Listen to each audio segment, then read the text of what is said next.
जय श्री राम। जय हनुमान जी। जय विष्णु जी भक्तों, आशा करती हूँ आप सभी का दिन मंगलमय और शुभ होगा। पुरुषोत्तम महात्म्य के पिछले अध्याय में हमने जाना कि कैसे मल मास या अधिक मास विष्णु जी के पास आता है और अपनी व्यथा प्रकट करते हुए भगवान विष्णु जी से विनती करता है। तो इससे आगे की कथा हम अध्याय चौथे में कहेंगे। तो अधिक मास बोला, हे नाथ, हे कृपा निधान, हे हरे, मेरे से जो बलवान है उन्होंने यह मलमास है ऐसा कहकर मुझ दीन को अपनी श्रेणी से निकाल दिया है। ऐसा यहाँ आए हुए मेरी आप रक्षा क्यों नहीं करते?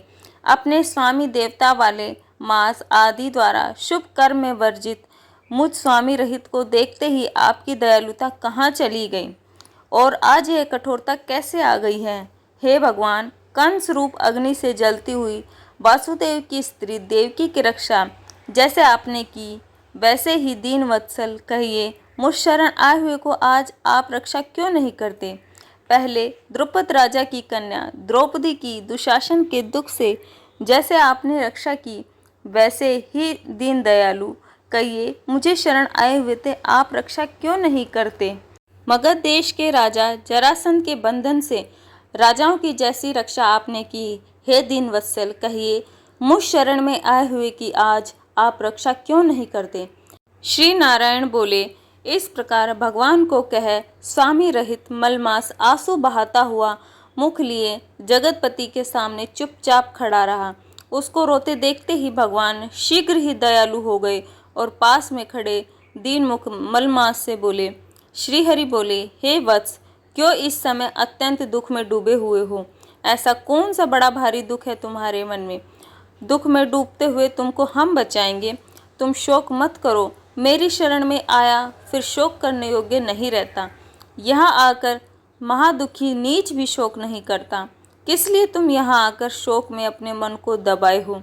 जहाँ आने से न शोक होता है, न कभी बुढ़ापा आता है, न मृत्यु का भय रहता है, किंतु आनंद ही आनंद रहता है। इस प्रकार के बैकुंठ में आकर तुम दुखी कैसे हो?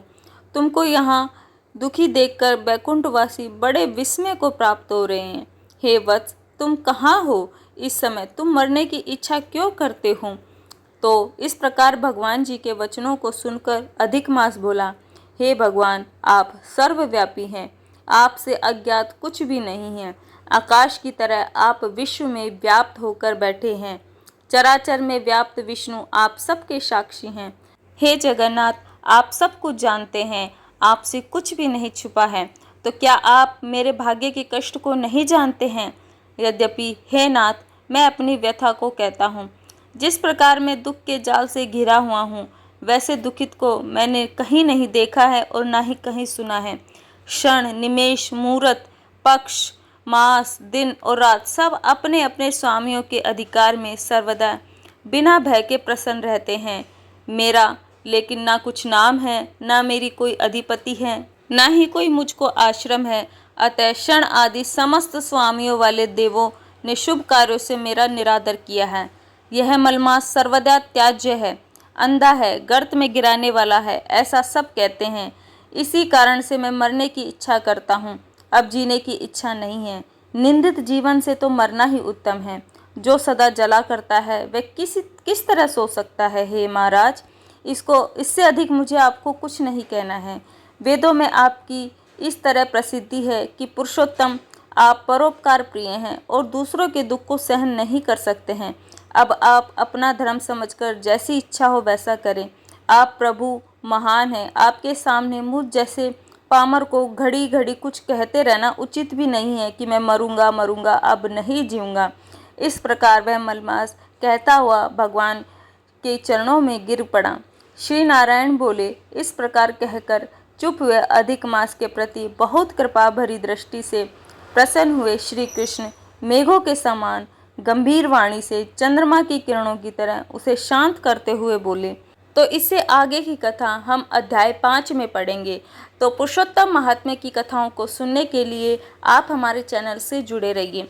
वीडियो अच्छी लगे तो वीडियो को प्लीज़ लाइक ज़रूर करें। जय श्री राम। जय हनुमान जी। जय विष्णु जी।